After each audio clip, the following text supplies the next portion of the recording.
Good morning, children. Welcome back to ICAN Physics Academy. In this class, what we are going to see, we are going to solve the fifth lesson problem in a new technique.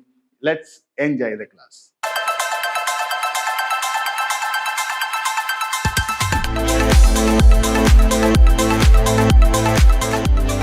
Okay, ma. Now we are going to see the fifth lesson. First question A. A vector needs three quantities for its specification. Name the three independent quantities conventionally used to specify the Earth's magnetic field. Okay, so what about the answer? The three independent quantities required to specify the Earth's magnetic field are: first one, magnetic declination; two, angle of dip; three, horizontal component of Earth's magnetic field. And also they are called magnetic elements of the earth. Now we are going to see the second question. The angle of dip at a location in southern India is about 18 degrees. Would you expect a greater or smaller dip angle in Britain? Okay, then the answer. We can expect a greater value of angle of dip in Britain. Why? Because Britain is located close to North Pole. The value of dip in Britain is about 70 degrees. Okay, children. Now we are going to see the third question. If you made a map of magnetic field lines at Melbourne in Australia, would the lines seem to go into the ground or come out of the ground? Okay, then the answer is Melbourne is situated in southern hemisphere.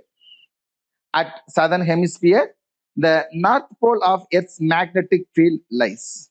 So the magnetic field lines seem to come out of the ground as the magnetic lines of force emerges from north pole and enter into south pole.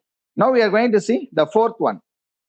In which direction would a compass free to move in the vertical plane point to if located right on the geomagnetic north or south pole?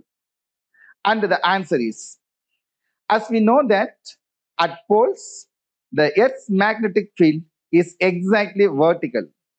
The compass needle is always free to rotate in horizontal plane only.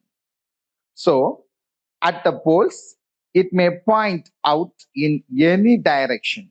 The Earth's field, it is climbed rough approximately the field due to a dipole of magnetic moment 8 into 10 to the power 22 joule per Tesla located at its center. Check the order of magnitude of this number in some way. Okay. The geologists claim that besides the main magnetic North Pole and South Pole, there are several local poles on the Earth's surface oriented in a different direction. How is such a thing possible at all? Now, the answer is the Earth's magnetic field is only due to the dipole field, as there are several local North Pole, South Pole may exist oriented in different direction. So, they may nullify the effect of each other. These local North Pole, South Pole may occur due to the deposition of magnetized minerals. Okay, thank you.